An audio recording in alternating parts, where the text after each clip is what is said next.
Hello and welcome to the rematch of my 3v1 with my former colleagues. Unfortunately, this game was extremely laggy, which is why I'm actually analyzing or showing the replay instead of the actual gameplay, because during the gameplay I was, as you can see, already chatting that it was mostly a stop motion game. It was basically stopping for a couple of seconds and going for a couple of seconds, and we were basically playing a turn-based game at that point. And I figured it wouldn't be particularly enjoyable to watch that gameplay, so I figured to show this game or to enjoy it together, I should just look at the replay. Currently I have the view lock on, so I can basically see all the commands I issued. And but I will also make use of this situation by showing what the other players were doing at some point as well. So to those who haven't seen the first match, these are three of my former colleagues from a place I used to work for last year, and they've all picked up the game basically within that time as well, I guess.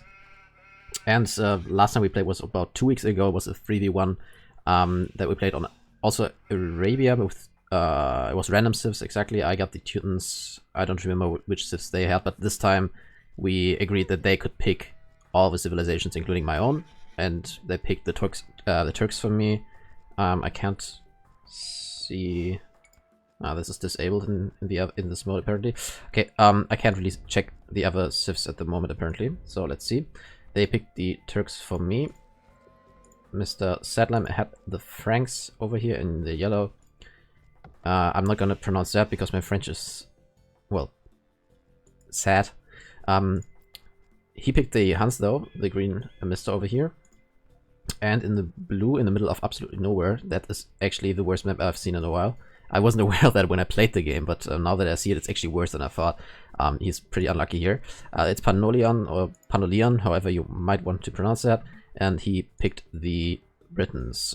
As you can see, we have been pausing the game a little bit and chatted about the whole lag situation, but they gave me basically the signal that if I would quit, they would count this as a victory. So I could not give in, of course, and we all powered through this stop motion game. Anyways, so Britons, Huns, and Franks didn't really signal anything in particular to me. Before they were joking about our tower rushing, but I figured if they would try that, this would probably be easy to defend for me if they don't really know what they're doing. I think beginners doing tower rushes actually hurt themselves more than they actually hurt the other players. What does hurt more than anything else in the beginning of the game is not keeping up with villagers, but so far this looks pretty good from everybody. Pretty good. Sadlam also got Loom already, which puts him behind by one villager compared to all players who haven't, which is only Panolion and me. So green and yellow have already researched Loom, I do not, and blue doesn't either. So Turks, they probably picked this for me because they figured the Turks, they don't get upgrades for their spearmen line, so they cannot upgrade to pikemen or halberdiers, and they cannot upgrade their skirmishers to elite skirmishers either, which basically puts the Turkish player at a disadvantage once it gets to late game and the gold starts running out. I think this is this logic is a little flawed in this situation because I can basically take the gold from them anyways, if the game goes my way. And if I ever get into a situation where I haven't taken out any of them and haven't really conquered any part of the map to secure more gold, then I've lost anyway. So I think speculating to get into that situation isn't really worth it. If they get me there, they have won anyways. And besides that, I think the Turks aren't that bad. They have an okay-ish eco bonus with their faster gold gathering rates, and they have decent units. They get the Hussar upgrade, the Light Cav upgrade for free, which basically gives a great support unit without having to upgrade it, and they get chemistry for free, which basically means they can start pumping out the gunpowder units right away when they reach Imperial Age, which was initially even my thought. I was looking at my map. We can actually switch to my point of view again, and I saw this is nice enough to wall. The goal was obviously an issue, but besides that, I could wall here. I already walled here. I have walled here, and I could have walled here or here. I'm not sure which one I did. And I was thinking maybe I shouldn't rush any of them at all and just go straight to Castle Age, even maybe go straight to Imperial Age to just rely on the gunpowder units. But I figured they had prepared something, they had definitely practiced, there was something going on, and they had coached the green player before in scout rushing, so I figured something would happen and I should probably not do a risky strategy instead. Here I thought I could click up, but as you can see I didn't have enough food yet. And then I just garrisoned my villagers to kill Yellow's scout over here. And then I was missing exactly 1 food after that whole thing happening here.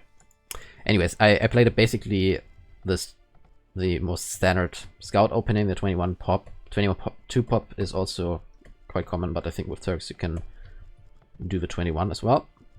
We can see Sadlam has a lot of hunt over here, a lot of deer.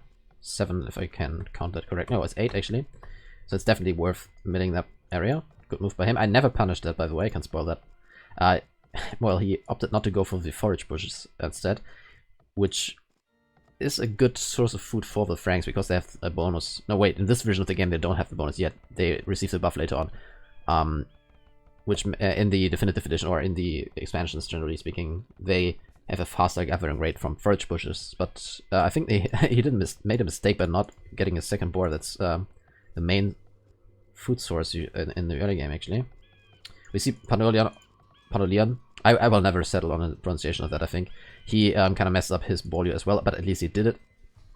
And Sir Green over here has apparently successfully pulled in all of his animals, but he didn't find these 2 sheep, which is a little unfortunate. Or he did find them, but he didn't put them in his town center or anywhere close it.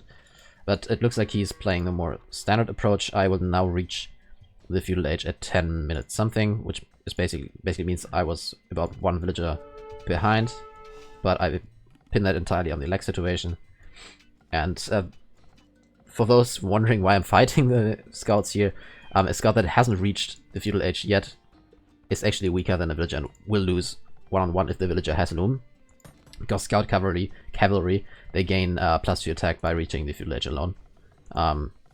It's for balance reasons, because otherwise you could just start picking off villagers in the Dark Age already. So Panolian, he just clicked up to the next age. Our green friend over here is about to reach the next age with a decent time. And Sadlam over here has now clicked up. That's actually okay. That's actually a terrible time. Like, he has 18 pop, that means he should be up at 9 minutes something, and he has only clicked up recently, so he will reach the next age at 12 minutes something probably. That means he has basically lost a lot of time doing nothing with his town center, and I hope he's not losing this villager over here. Come on. A lot of factors that benefit me, of course. And now we can start to see what the idea of these 3 fine gentlemen was. Okay, we cannot see it just yet, but we will in a second. Hello? Well, I'm gonna spoil it while they execute their plan.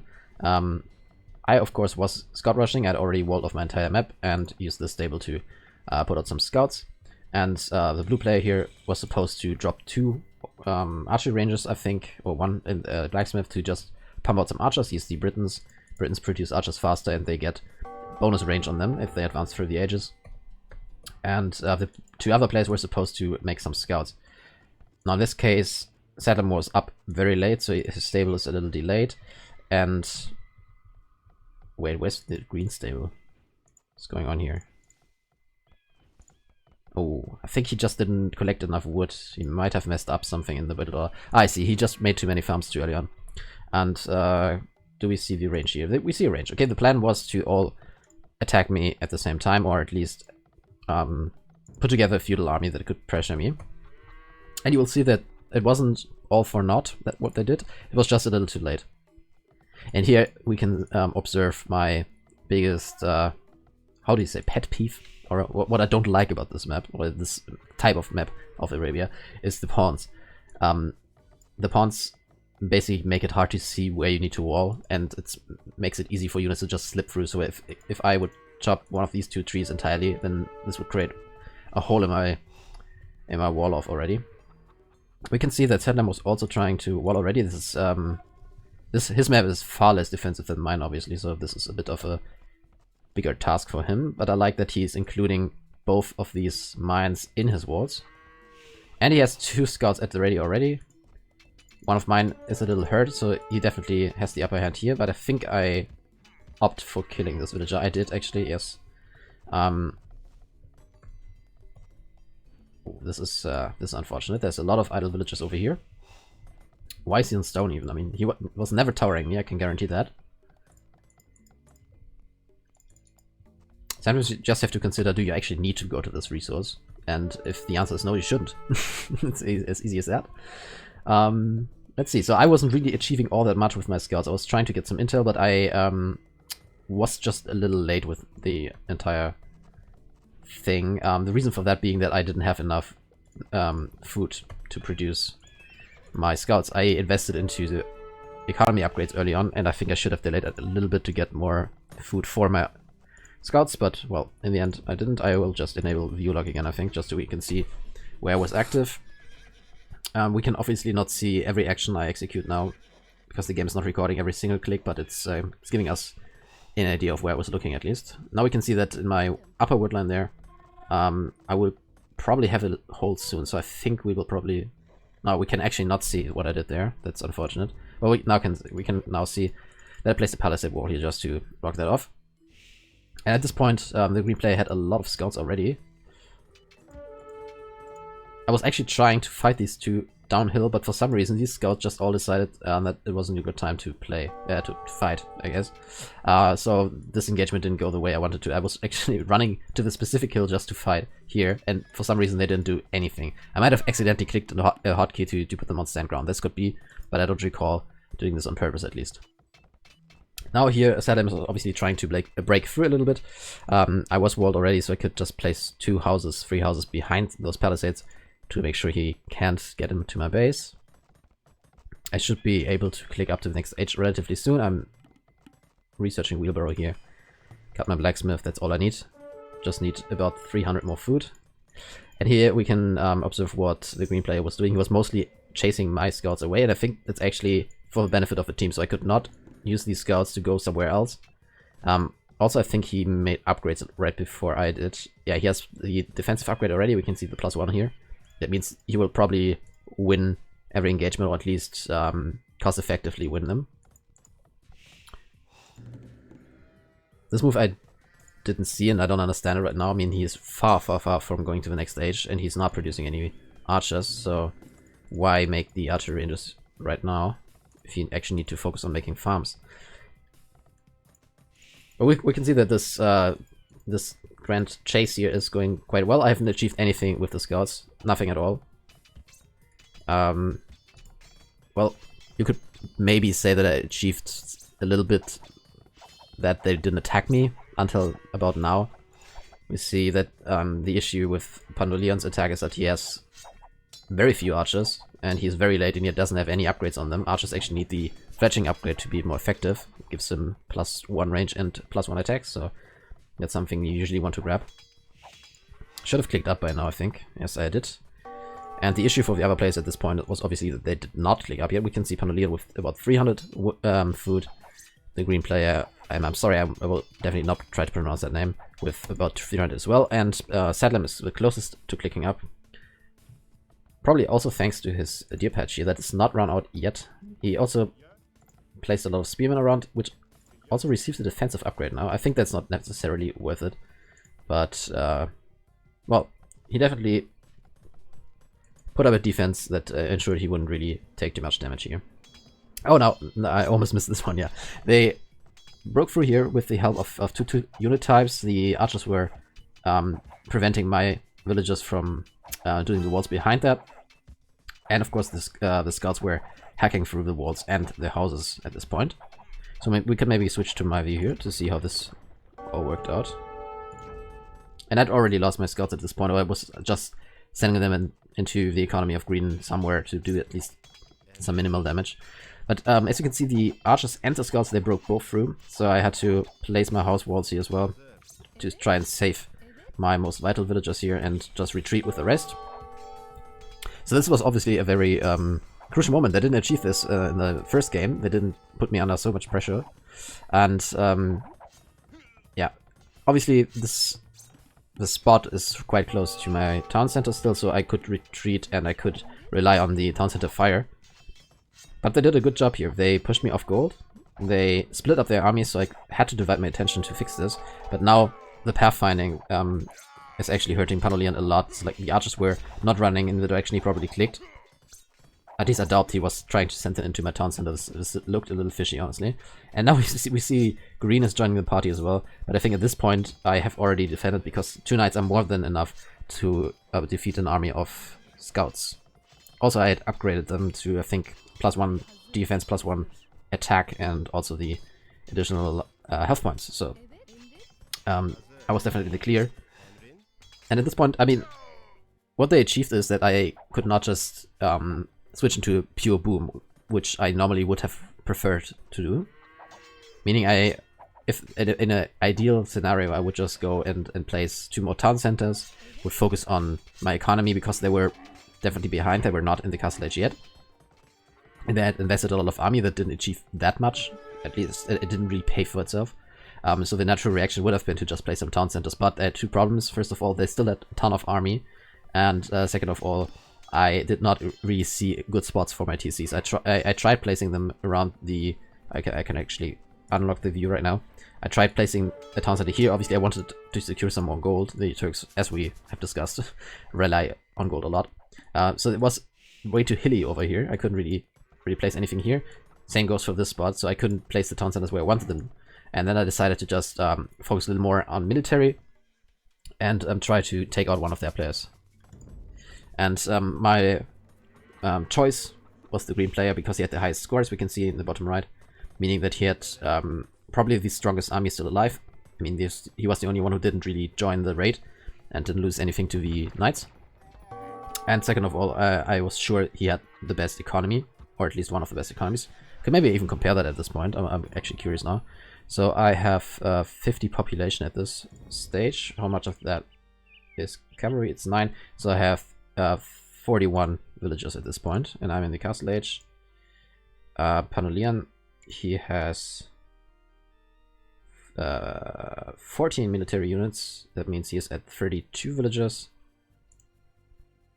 Our green friend over here is at 37, and Sadlam is at 27. So Sadlam definitely needs to step up his economy game. He's spending a lot of time not doing anything with his town center. That definitely hurts. But he's up to the castle age as well, so this takes time, obviously, in which the town center cannot produce anything, but definitely a downside of his approach, that he doesn't really have a solid economy. And as I speculated, this score also comes from some solid economy management on the side of our green friend over here. Let's go back. So this was my logic behind this. I will just send a bunch of knights over to the player that had the highest score, try to take him out, or at least cripple his economy significantly. And then when I had the control over the map, over the game, I would then venture out and play some town centers to expand my economy. This didn't work out the way I'd planned to, so overall I think they did definitely a much better job of putting me under pressure and keeping me from doing what I wanted to do. Obviously not perfectly, but definitely a vast improvement over the first game. And we can also see that the scores remained much closer than the first game. I think the first one I scored past him relatively early. Now I'm about 1,000 points ahead of the next player. Also due to me having the bigger economy and being first to castle age, obviously. And also it might also be the kill death ratio. I'm pretty sure mine is decent at this point. So I was just riding back and forth in the economy of okay, I'm now at least gonna try to pronounce that. Revanche pour Sadova. I have no clue. My French is very, very sad, as I said. It's basically non-existent. So this is the last time I'm going to attempt that, I guess, before I ask how to pronounce it. You can see that I try to also visit the blue player Panolian a little bit, but he was frantically walling and he had a lot of spearmen, so I at some point figured this is not really a fight I want to take. Looking at all these spearmen there. And I didn't have my second defense upgrade just yet on my knights this week. Oh, I did actually, now that I see the knight there.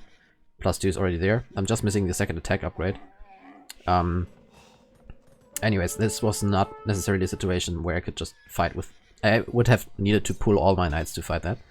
And slowly but surely, green is dealing with my first bunch of knights. He has killed most of them with his spearmen. Some of his scouts also helped out. But I was already sending my second squadron over. And I didn't pay attention to that situation, so that's how Sadlam got in with scouts. I was actually expecting him to be on my doorstep with a bunch of knights anytime at that point, but they never really came. At least not in the time I expected them to. arrive. As a Frank player, he has naturally the better knights, or at least the knights that get upgraded automatically, so I thought this was a natural choice. I will see. As we can observe here, I was mostly still focusing on the green economy here, trying to keep him off gold, try to keep his villagers busy, or optimally dead, obviously. And this is the first time I venture out of my base to place a town center on the right side. I'll just actually deactivate the log because I think in my base there's not as much happening. Let's have a look at this and see how much this affected our friend over here. He's at 31 pops, so he about half of mine pop. So overall this adventure here was definitely worth it. And once the units have the +2 defense, the knights have the +2 defense, they can actually tank a lot of the TC fire. So him idling that many villagers is actually beneficial to me and doesn't really hurt my army that much. So I think this, looking at this now, this was actually definitely worth it. And he's creating cavalry archers. He is the Huns after all, so a very common choice. I don't really know which upgrades he has, but I think he upgraded his cavalry, so he definitely has bloodlines. We'll see, we'll see. In the meantime, Panelian is still trying to somehow wall this off, but I mean, I must admit this is one of the most terrible spawns you could ever wish for. I think, yeah, the spawn basically punished him more than I did. Okay, now we can see some reinforcements coming over from Sadlam. Does he actually produce some knights? He does have some knights already. +1/+1 upgrades on them. He has a monastery already. Probably also planning on statching some of the relics, but I think the first time this happens is way into the late game. Okay, he has +1 range already, so he's missing bot arrow, which obviously hurts me on a personal level. And I think, looking at this mass of units, there was no realistic chance he could fight that with these guys unless he would hit and run constantly. While his entire economy was idle. Like nothing is working here. Maybe 3 or 4 farmers. So this whole endeavor was more than worth it for me. I will check on the other guys. Panelian with a solid 67 population, actually pretty good. To be fair, he wasn't attacked as much. And he should maybe have attacked me with that bunch. I think upgrading these guys to oh, he is in a feudal age. Well, upgrading these guys to crossbowmen and pushing into my base would have been a little harder to defend for me. Given that they basically knew where my army was. Okay, here we see why this is an issue. Like, he would have to fire, run back, exactly what he's doing right now, but it also basically grabs his entire attention, and now he cannot defend this. He loses another village over here. And they take a lot of shots to kill one of these knights. Saying this, they actually now kill 1 or 2. It's a difficult business, right? Once you have the critical mass of Scav archers and the necessary upgrades, this becomes a decent fight, but at the moment, definitely not. Let's see what our Frank player is doing. He's at 50 population and currently being slightly attacked by my knights, but they're not being particularly effective in doing that. Is this a hole, actually? Not sure. I don't think it is. But he's not really achieving all that much with his army. I think I just popped out these units in defense because I thought he would run in. But now he's running back because he saw my knights. I think at this point he could just stay home with these guys, defend, and try to achieve something with these offensively.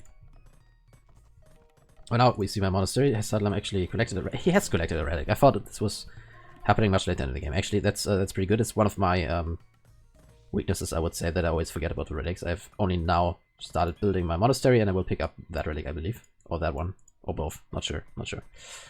Let's see. What does the population say? 86. That's also due to me obviously not having too many town centers yet. I have only 2. At this point, you should have more than that. Oh, and we can now observe a fight. Let's jump to Panelion's point of view.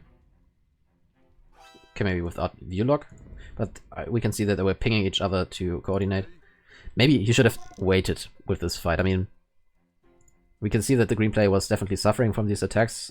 We have seen his economy is an absolute shambles, and his units can't really keep up with mine. But this army cannot compete with, what is it, 10, 15 knights. Now maybe the spearmen could potentially combine with this army, but the archers, they won't achieve all that much without the Castle Age upgrades. And British archers get much better in Castle Age because they get the free range upgrade. Plus, Botkin arrow gives them +1/+1 attack and range, and the crossbow upgrade itself gives him some boost as well. So this would be a much better fight if he would wait for that. But I guess it's the team spirit just not letting your teammates die, and here we can see the engagement. I think both of us messed this up. This is a decent spot for him to fight, actually, because the archers cannot be surrounded as easily. He would have obviously been the most optimal place. But this whole fight will not go too well for him. Because if we look at this, they have a 5 attack per shot.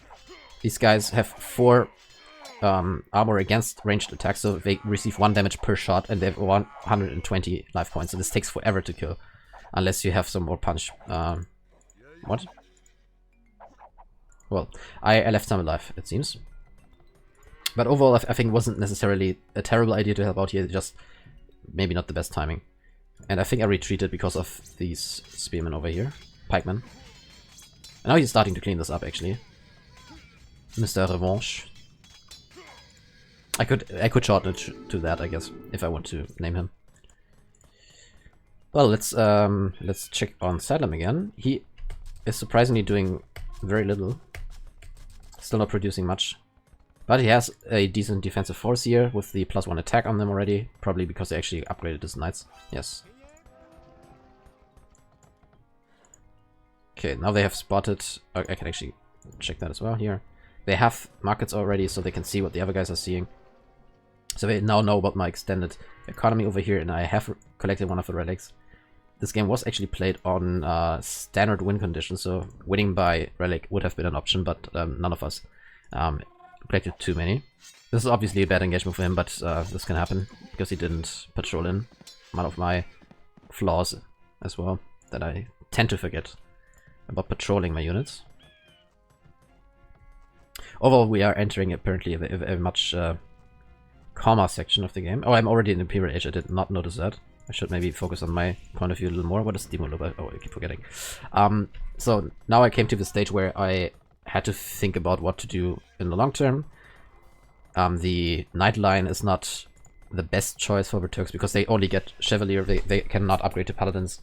And Heavy Camel would obviously be an option if I could be sure that the other guys were banking on Knights or Cavalry in general. I knew that Revanche was going for Cav Archers.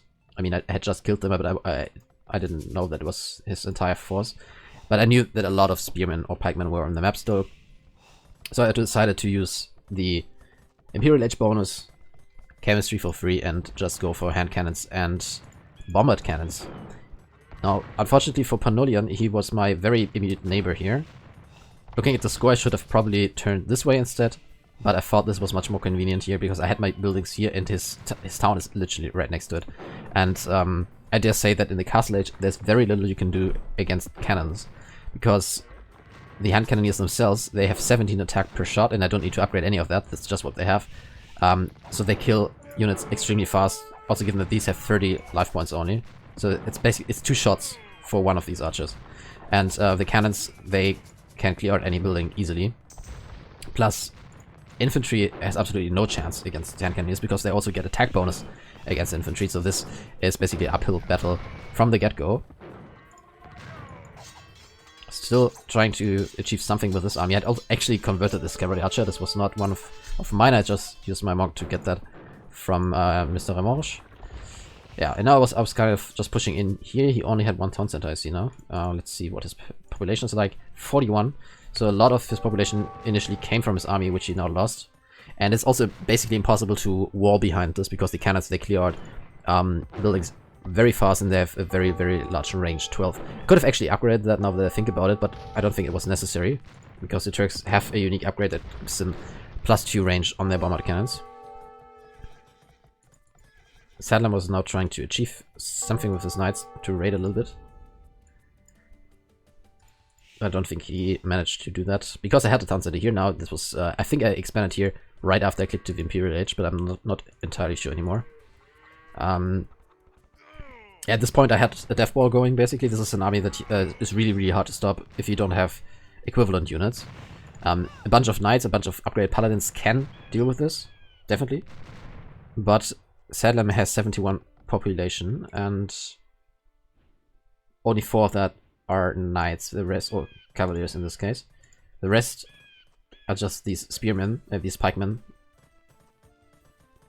which are staying defensively as well. I'd now started producing some cavalry again because, as I mentioned, the Turks get the upgrade to Hussar for free. So my Hussars were supposed to go raiding a little bit. This guy had already killed whatever it was. Yeah, and I'd already killed the town center here. There's not much Panolion can do about this without the help of his teammates here. So he's basically out of the game at this point. Doesn't have any town center. He's losing a lot of villagers. And if I had seen the castle, I would obviously have pushed through there a little bit as well. And now he is even starting to contribute to the cause by just sending his resources to the other guys. 2 town centers for revenge. Still no Botgener upgrade. I take it this is a personal insult. So the only player who's really still in the game at this point would have been Sadlam, and I think we can speed this up at this point, because as you might guess, this game cannot necessarily be won by them anymore. I will win this game. I hate to break it to you at this point, but it was over.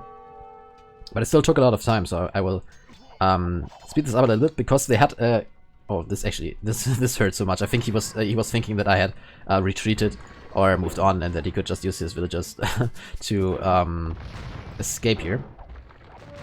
This was a big mistake, obviously, leaving my army split, and I think one of them, probably these guys, were put on stand ground, so they didn't attack automatically. So losing this is basically about 1,500 resources, I believe. Very expensive. Speaking of expensive, now that I basically cleared this entire base and claimed it to myself, I was starting to grab the gold as well. This one, probably a neutral gold, but I was starting to mine that, and this I will start taking sooner or later as well. A big attack by Sadlam now, let's see. But I had a lot of my army gathered in this area, so it was not that hard to defend this. Obviously he used this mobility, he used it quite well. I would say that he was running away from my hand cannoneers, but whenever he was stopping, his units basically died.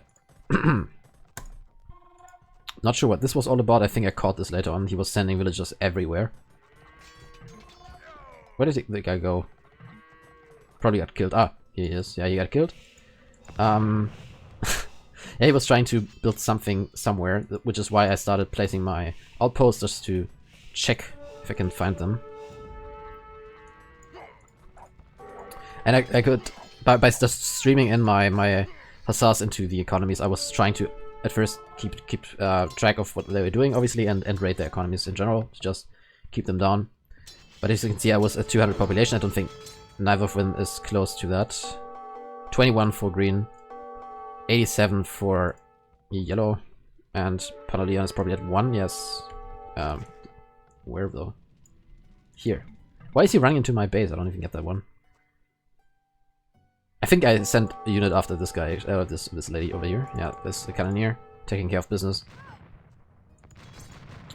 Yeah, at this point it was definitely over for most of these guys. I killed the second town center of Revanche as well, putting me at a 1v1 situation with Mr. Sadlam, and we can check how that was going for him.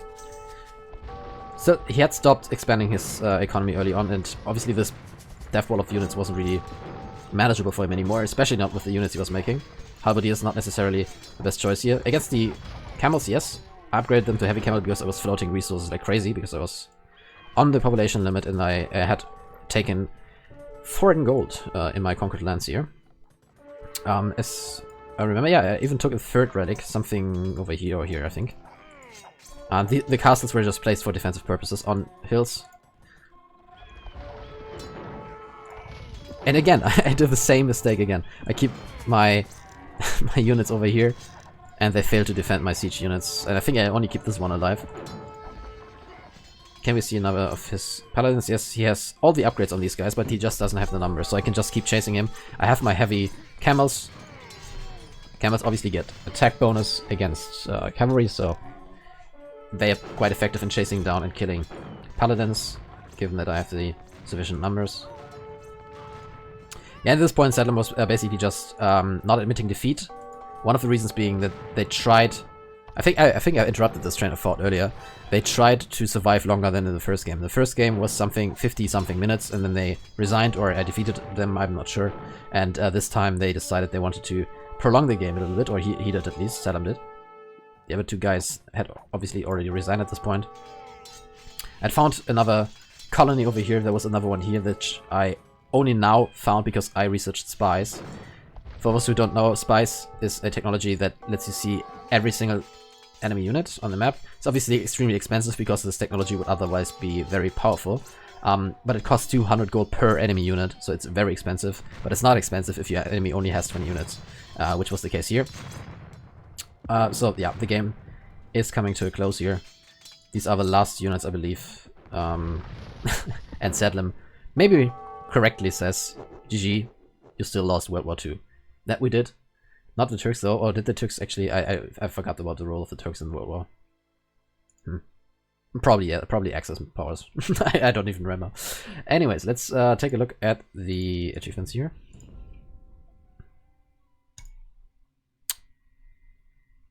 This is the tab I wanted to look at. This is the problem. This is why I'm winning. Because you're not making villagers. Especially you, Mr. Sadlam. I mean, you have the villager high, but there was also partly because I never really got into your economy. But you need to expand. You need to pump up these numbers. These are rookie numbers. This is not okay. I had almost as much villagers as you guys combined. Military comes afterwards. I deleted some of the villagers later on to increase my army size, but yeah, this is why this is possible. This is why I have that much stuff. This is why I expanded to the how do you say, advanced to the next stage quicker than you guys. This is the entire secret, basically. I'm making villagers. Can you see the timeline here? This represents civilian units. This represents military units. Not sure how big battle is determined, battle event, but well, some of them took place apparently. Yeah, so I would have preferred to record this from my point of view again, but this was not possible or wasn't enjoyable in my opinion. So this is what I opted for. I hope my rambling was a little more cohesive, is that the right word? More logical, better, I guess, than last time, because, well, if I have to divide my attention between playing and talking, stuff gets worse. Anyways, I hope you guys enjoyed this, and we'll definitely have another rematch, and then the guys will probably start beating me, because at some point they have to, right? On to the next one.